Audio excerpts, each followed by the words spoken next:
Hello everyone, Assalamualaikum warahmatullahi wabarakatuh. Here I want to explain to you about functional testing and non-functional testing in a software testing. First, before I do the explanation, let me introduce myself. My name is Enggara Ayu Safitri. I'm from 3G class of Informatics Engineering from State Polytechnic of Malang. So, our first agenda is what is functional and non-functional testing? Functional testing is a type of software testing that verifies project features work according to requirements, identifying all areas where performance doesn't meet expected results.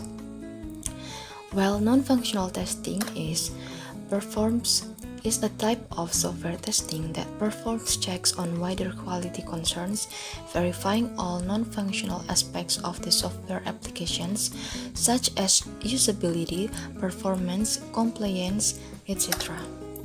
And our second agenda is the main difference between the functional testing and non-functional testing. So before we start talking about the difference of functional and non-functional testing, we should know first about the main difference about functional and non-functional requirements. So, functional requirements describe the behavior execution of the software system, while non-functional requirements describe the performance or usability of the software system. Functional requirements is about what a system does, while the non-functional requirements is about how well the system does it within the design and resource constraints. So we go to the main difference of functional and non-functional testing. First, functional testing. The functional testing is test what the product does. It checks the operations and actions of an application. While non-functional testing, it checks the behavior of an application. The second difference is functional testing is done based on the business requirement, while non-functional testing is done based on the customer expectation and performance requirement. And then the third difference is that functional testing tests whether the actual result is working according to the expected results, while the non-functional testing checks the response time and speed of the software under specific conditions. The fourth difference is that functional testing is carried out manually. The example is black box testing method. And the non-functional testing are more feasible to test using automated tools. For example, load runner. And then our third agenda is we want to discuss about the examples of functional testing versus non-functional testing. The first example of functional testing in login functions is when inputs are in login page is when inputs are valid, application login functions. In non-functional, after login, the dashboard loads within 2 seconds. Is the example of the non-functional testing in login page.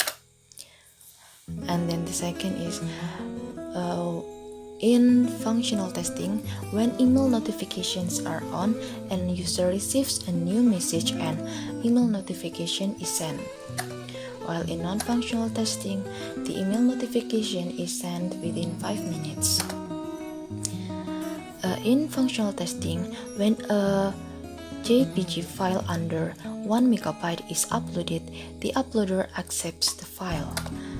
While in non-functional testing, when 8 files or less, each under 1 MB are uploaded at the same time, the queues all. So our fourth agenda is we want to discuss about alpha testing and beta testing. Alpha testing and beta testing phases mainly focus on discovering the bugs from an already tested product, and they give a clear picture of how the product is actually used by the real-time users. They also help in gaining experience with the product before its launch, and the valuable feedback is effectively implemented to increase the usability of the product. So the goal of alpha and beta testing is to do switch between themselves based on the process followed in the project and can be tweaked to be in line with the processes. Both these testing techniques have saved thousands of dollars to large scale software releases for companies like Apple, Google, Microsoft, etc. And our fifth agenda, where is the last agenda is, which is our last agenda is functional and non-functional testing strategies. First, we want to discuss about functional testing strategies. The first one is installation testing. It is for desktop or mobile application testing proper installation. Second is boundary value analysis, testing of the boundaries of numerical inputs. And then equivalence partitioning, grouping tests together to reduce overlap of similar functional tests. And then error casing. And then we still go to the functional strategies. The fifth testing strategies is unit testing.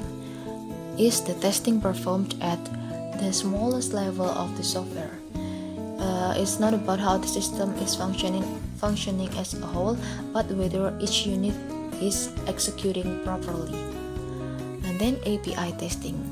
It checks that internal and external APIs are functioning properly, including data transfer and authorization. And then the last testing strategies is regression testing.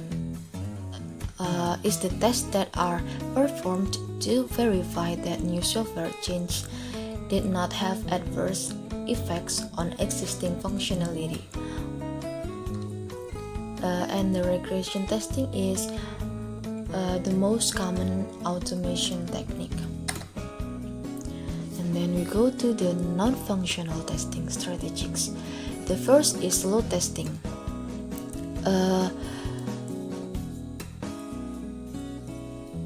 The first is load testing. Is tests performed on a simulated environment to test the behavior of the system during expected conditions. The second is stress testing. Is testing performance when low on sources, such as server issues or lack of hardware space on a device. And the third is scalability testing. Checking a system's ability to scale with increased usage and to what extent performance is affected. The fourth is volume testing. Volume testing is testing performance with a high volume of data, not necessarily high number of users, but could be one user performing a high volume test, such a multiple file upload. The fifth non-functional testing strategies is security testing. Is a test performed to uncover how vulnerable the system is to attacks and how well data is protected. The sixth is disaster recovery testing. It checks on how quickly a system can recover following a crash or major issue. The seventh is compliance testing. Is a test of the software system against any set of standards, whether due to industry regulations or a company set of standards. The last one is usability testing. Is testing whether the graphical user interface is consistent and if the application as a whole is intuitive and easy to use. So that's all for my explanation. Thank you for watching and wassalamualaikum warahmatullahi wabarakatuh.